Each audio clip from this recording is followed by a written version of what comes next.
Why is diarrhea so draining? I mean, let's get it out of the way first. Diarrhea is draining not because you're sitting on the toilet a lot, right? I mean, if you poop a lot, nobody says that's draining. I don't know about nobody, but that's not draining. And it has nothing to do with infection because many people have diarrhea that has nothing to do with infection. There's many autoimmune causes. Your body's attacking itself, blah, blah, blah, what have you. Let's think about the process of diarrhea. So, your stomach digests the food in the sense that it breaks it down mechanically, has lots of acid, enzymes, blah, blah, blah.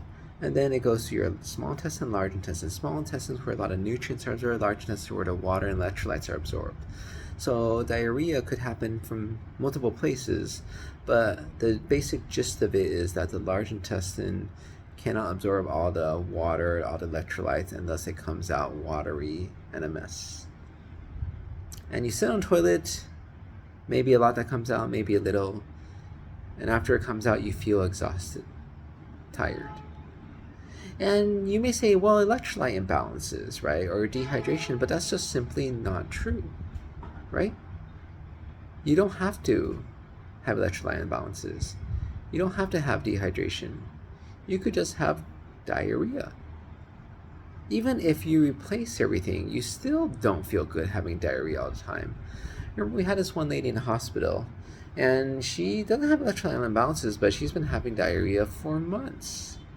And she's just exhausted. She feels terrible. In the hospital, we make sure electrolytes are fine. You're hydrated. We give you IV fluids. We put the electrolytes in your IV fluids. But yet, somehow, she still doesn't feel good, and that makes a whole lot of sense. Because we all know diarrhea is draining. Diarrhea is exhausting. The fact that you're pouring out watery stuff from your bottom makes you feel tired. And the question is why? I mean, is it the same thing as not having had that food come in the first place? The answer is obviously no, right? It feels worse having food come out than not having had it. As we talked about before, it's not necessarily due to infection. There's many other reasons.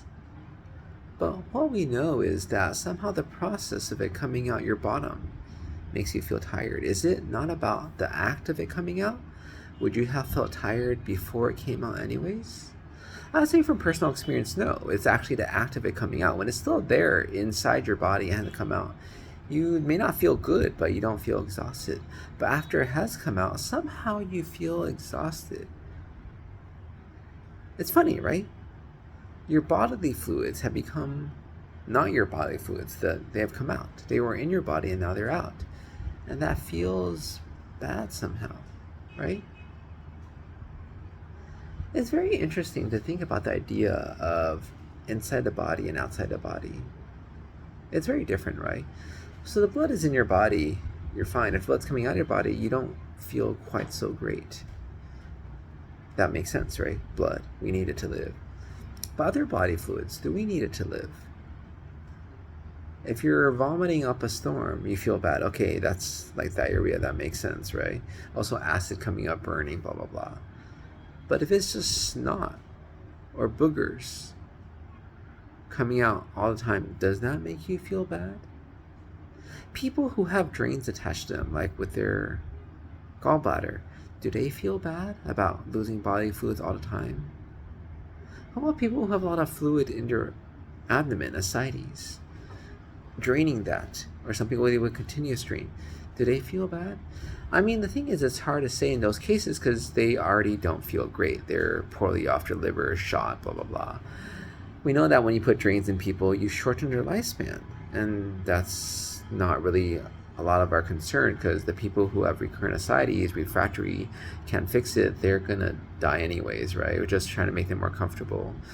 And the people with gallbladders who are too sick or too risky for the surgeon to take out, they're not doing hot anyways. But diarrhea is something that those of us can have and we're otherwise doing fine.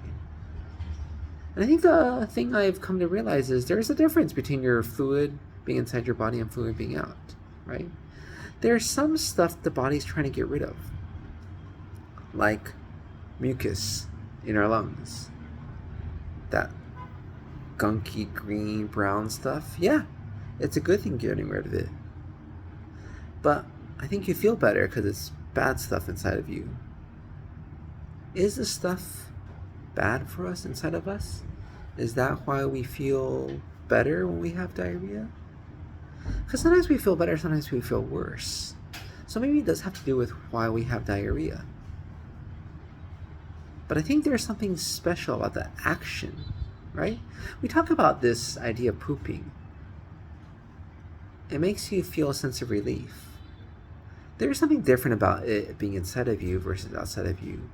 And it's all waste anyways, right? Stuff coming out from your bottom. But the question is when the process is altered and you can't absorb what you're supposed to absorb, when you ignore the proper protocol and procedure for stuff going through your small intestine, your large intestine, then your body gets upset. It says you're tired. Why it is, I don't know. I don't know if anybody knows. But it's interesting to think about the idea that things we do make a difference to how we feel, even though we don't have a great explanation for it, particularly food-related items.